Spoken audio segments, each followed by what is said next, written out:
अरे दोस्तों, करीबन 11 बज रहा होता है रात का और करण ऑफिस से घर आ रहा होता है। रोड पे एक औरत खड़ी मिलती है। जो औरत बुर्के में थी वो हाथ दे रही थी करण को रुकने के लिए।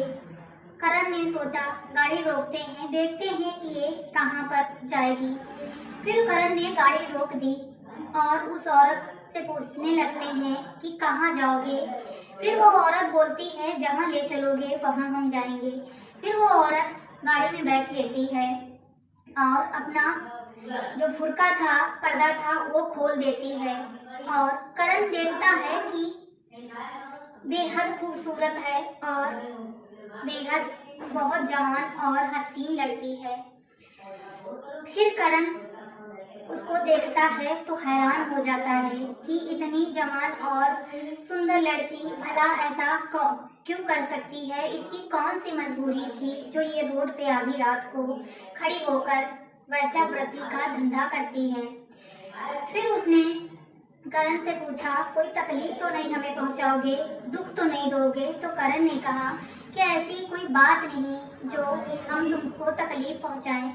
फिर करण ने कहा कि तुम कितने लेती हो एक रात के। तो उसने कहा कि जितने दे दोगे उतने ही ठीक हैं। फिर करण ने कहा नहीं, बताओ सही से कितने लेती हो एक रात के। फिर उसने कहा एक रात गुजारने के 5,000 रुपया लेती हूँ। फिर करण से कहने लगे कि हमें दुख तो नहीं पहुंचाओगे। करण ने कहा तुम्हारा तो ये काम है, हम भला क्यों तुमको दुख पहुंचाएंगे, तकलीफ पहुंचाएंगे।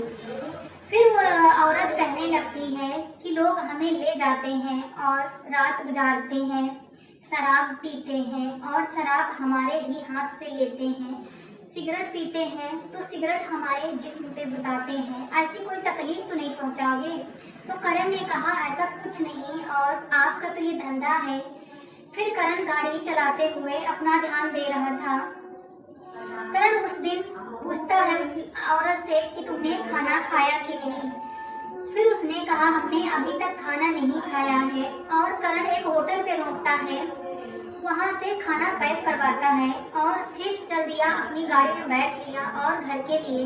उस दिन करण अपने घर नहीं जाता है, एक फार्म हाउस बना होता है, उसका 2 घर होते हैं। उस घर में उस लड़की को ले जाता है जहाँ पर उसका सिर्फ गार्ड रहता था। और जब करण पहुंचता है वहां पर, गार्ड ने गेट खोला और वो लड़की और करण अंदर चले गए। करण ने पूछा तुम्हारा नाम क्या है। फिर वो कहने लगी हमारा नाम रुखसार है। और करण उसको अंदर ले गए तो वो औरत इधर उधर देख रही थी और बहुत ही अजीब सा महसूस कर रही थी। दोस्तों, जब वहाँ अजीब सा महसूस कर रही थी, जब कमरे में ले जाता है करण, उसके यहाँ वो औरत फोटो देखकर थोड़ा सा डर गई कि वो समझ गई थी कि ये लड़का हिंदू है और मैं मुस्लिम। फिर वो उनके घर में जो कमरा था वहाँ पर फोटो लगी थी, जो भगवान थे, शंकर जी की, कृष्ण भगवान, जो राम जी, इनकी सबकी फोटो लगी थी। उनको सब देख के अजीब सी वो औरत फील कर रही थी और कुछ डरी हुई भी थी कि ये लड़का तो हिंदू है और हमारे साथ कुछ गलत ना कर दे।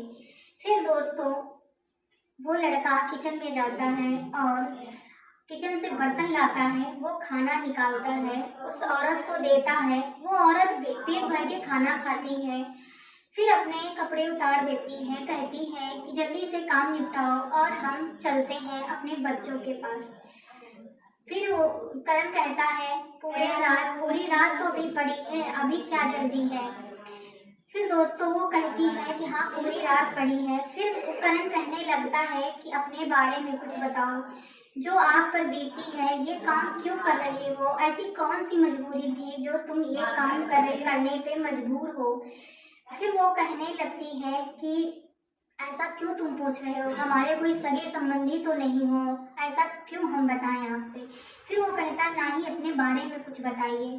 फिर वो औरत कहने लगती है कि हम एक किराए के कमरे में रहते हैं, हमारी 3 बच्चियां हैं और हमारी शादी हुई थी और शादी के 10 साल हुए थे, उनसे 3 बच्चियां हुई मेरी और हमारे हस्बैंड एक्सीडेंट में मौत हो गई थी। फिर घर का खर्चा हमारी जिम्मेवारी हो गई और हम बहुत तकलीफ़ों से गुजरने लगे। फिर एक दिन हमारे रिश्तेदारों ने अलग शादी करवा दी। जिसके साथ शादी करवाई उसकी उम्र 60 साल थी, उसकी बीवी थी और 2-3 बच्चे भी थे।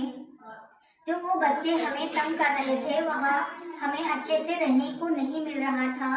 और जब तक वो आदमी रहा, जब तक हम थोड़ा बहुत अच्छे से रहे, फिर जो वो भी गुजर गया, वो भी मर गया, तब वहाँ से हमको उस आदमी के जो पहले बीवी के बच्चे थे और पहली बीवी हमको वहाँ से 3 बेटियों के साथ घर के बाहर निकाल दिया। और फिर उसके बाद घर का सारा खर्चा हम कहाँ से लाएं। इसी तरीके से रोड पे हम खड़े थे और एक अजनबी आया, हमसे कहने लगा कि चलोगे मेरे साथ। तो कहने लगी कि हाँ चलेंगे, पर कहाँ ले चलोगे। फिर उसने कहा कि ऐसा करवाएंगे और तुम्हारे साथ रात गुजारनी है, संबंध बनाने हैं, उसके बदले 5000 रुपया आपको देंगे। फिर उसने वो औरत उस आदमी के साथ चली जाती है, रात गुजारती है, 5000 रुपया मिल जाते हैं। फिर वो औरत 5000 रुपया लेके इतना खुश हो जाती है कि इससे बेहतर, वो कहने लगी कि इससे बेहतर कोई काम नहीं है। घर के बर्तन चौका अगर करूँगी तो मुश्किल के 2000 रुपया हमको मिलेंगे और इससे बढ़कर कोई काम नहीं है। तब से मैं ये काम करने लगी हूँ। घर का राशन पानी और बच्चों का खर्चा और स्कूल खर्चा सब इसी से होता है। फिर जब करण उसकी सब बातें सुन ले, फिर वो कहता है कि हमारे पास एक बीवी है और माँ है, बच्चे भी हैं।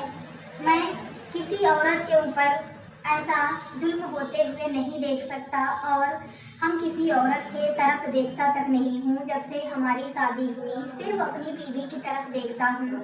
ऐसा कुछ मत समझिए कि तुम्हारे साथ हम कुछ गलत करूँगा। फिर वो कहती है कि जल्दी से काम निपटाओ और हम चलते हैं।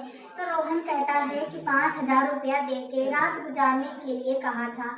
फिर करण ने 10,000 रुपया निकाल के उसको दे दिया और वो औरत थोड़ा सा बैठ गई। फिर करण रोने लगा उसकी सब बातें सुन के और फिर कहने लगा कि तुम हमारी बहन हो और हमारे बहन के जैसी हो। हमारे 2 भाई हैं जिससे सबसे बड़ा मैं हूँ और हमारी कोई बहन नहीं है।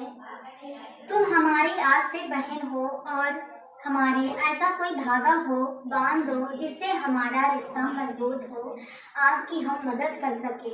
फिर दोस्तों अपने रुपट्टे का एक चिट चीर के उसने कलाई पे बांध दी उसके और वो कहने लगा आज से हमारी तुम बहन हो गई हो और बहन जो कुछ तुमको चाहिए और प्रॉब्लम हो हमें बताओ। फिर कहने लगा कि बहन जहाँ आप रहती हो वहाँ हमें लेके चलो। जब वहाँ लेके गया वो, वहाँ 3 बच्चियाँ बहुत ही प्यारी थी जो सो रही थी और एक बच्ची को करण गोद में ले लेता है और एक बच्ची को रुखसार गोद में ले लेती है और जो बड़ी होती है उसको हाथ पकड़ा लेती है और चली आती है। जो ज़रूरत का सामान था उस कमरे से उठा लेती है और गाड़ी में लेके बैठ जाती है। करण अपने घर ले आता है उसको और जो फार्म हाउस था वहाँ लेके आता है। कहता है बहन आज से तुम यहीं पे रहोगे और जो ज़रूरत की सामान हो हमसे कहना और हम तुम्हारी सारी मदद करेंगे।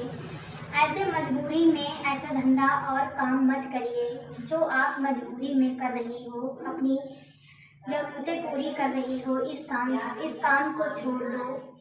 आज से तुम हमारी बहन हो गई हो। दोस्तों ये कहानी बहुत ज़्यादा सीख देने वाली है और समझने वाली है। दोस्तों बहुत ऐसी औरतें होती हैं जो अपने अपने शौहर को थोड़ी सी बात में तलाक दे करके अपने मायके रहने लगती हैं। फिर थोड़े दिन के बाद का तो तलाक हो चुका होता है और मायके में भी कोई सहारा नहीं देता है। वो इधर की ना रहती है ना उधर की। और थोड़ा दोस्तों समझदारी का काम दिखाया करें। थोड़ा सा लड़ाई झगड़ा तो हर एक घर में होता है और मियाँ बीवी में होता है। दोस्तों ये हमारा सुनाने का मतलब था, किसी के दिल को ठेस पहुंचाना नहीं था, एक सीख देना था और सचेत करना था। दोस्तों यही कहानी थी आज की और मिलते हैं कल। और इसके पहले हमारा चैनल ना सब्सक्राइब किया हो तो प्लीज़ सब्सक्राइब कर लीजिएगा।